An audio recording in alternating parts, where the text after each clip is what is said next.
Hey there, folks. Hope you're doing well today. July 4th, 2026 will mark the 250th year since the signing of the Declaration of Independence, what most historians consider the birth of the nation.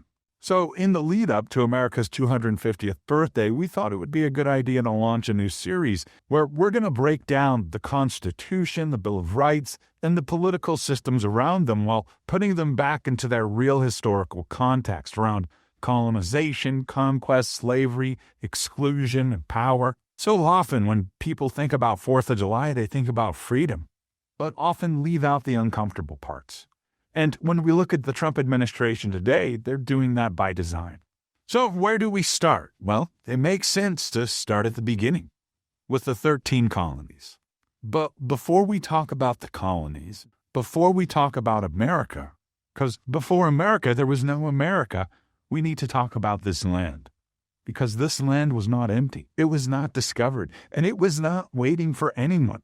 Long before Europeans arrived, this continent was home to hundreds of indigenous nations. They had governments, trade networks, diplomacy, wars, alliances. This was not wilderness. It was an inhabited, organized land.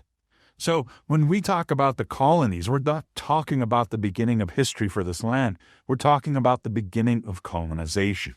And what is the definition of colonization? The act or process of settling among and establishing control over the indigenous people of an area. Colonization is the process where a country establishes control over a foreign territory, often by sending its own people to settle there, exploiting resources and subjugating the indigenous population for political, economic, and social gain. It involves establishing settlements, asserting power, and transforming the local culture, creating a distinction between the colonizer and the colonized. And that's exactly what Britain was doing with the 13 colonies. But don't get it mistaken. The British colonies were not a country. They were not united, and they were not America. And we can see that represented in some of the artwork, like this Join or Die cartoon that was actually made by Benjamin Franklin. It was published in the Pennsylvania Gazette in Philadelphia. And what it's trying to communicate is that disunity of the 13 colonies. This was specifically during the French and Indian War.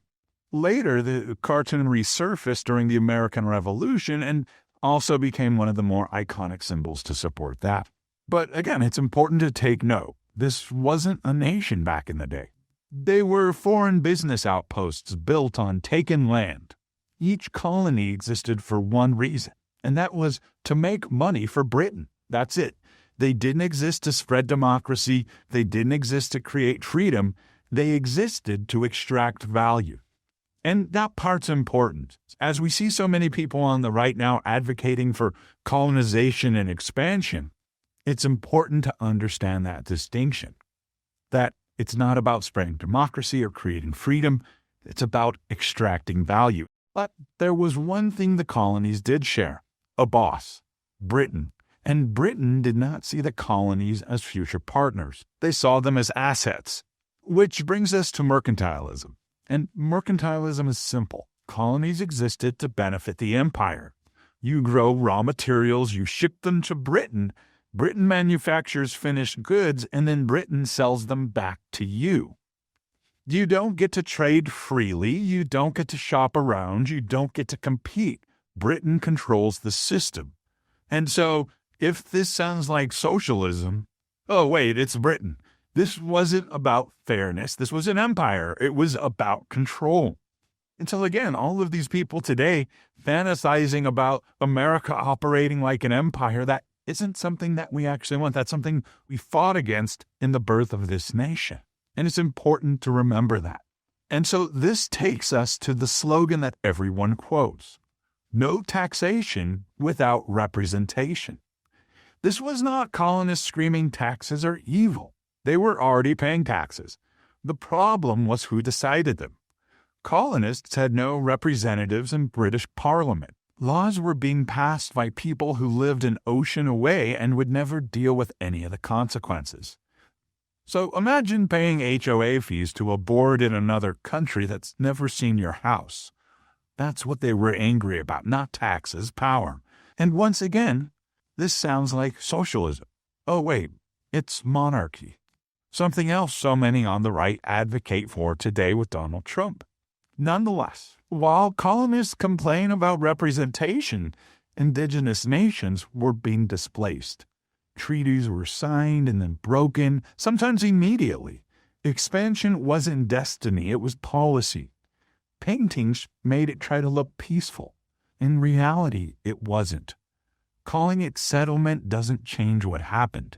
So this takes us to this idea of what did freedom mean in 1776? Because you have to remember, freedom wasn't for everyone in 1776. Freedom was for white men who owned property. That's it. Women couldn't vote. Black people were enslaved. Indigenous people were excluded entirely. Poor white men had limited power. If you weren't rich, white, and male, congratulations, you were scenery. This wasn't hypocrisy. It was design. And so much of what's happening today makes us feel like we're going back to that moment. So let's do a quick recap. Before America, this land already had people. The colonies were foreign business operations. Britain ran the economy like a monopoly. Freedom was very narrow and exclusive. The ideals came later. The myth came later. So in the next episode in the series, we'll look at when the colonies decide they're done being managed and start selling rebellion like a brand. Next time, the revolution, freedom, now with branding. And yes, they're still complaining about taxes.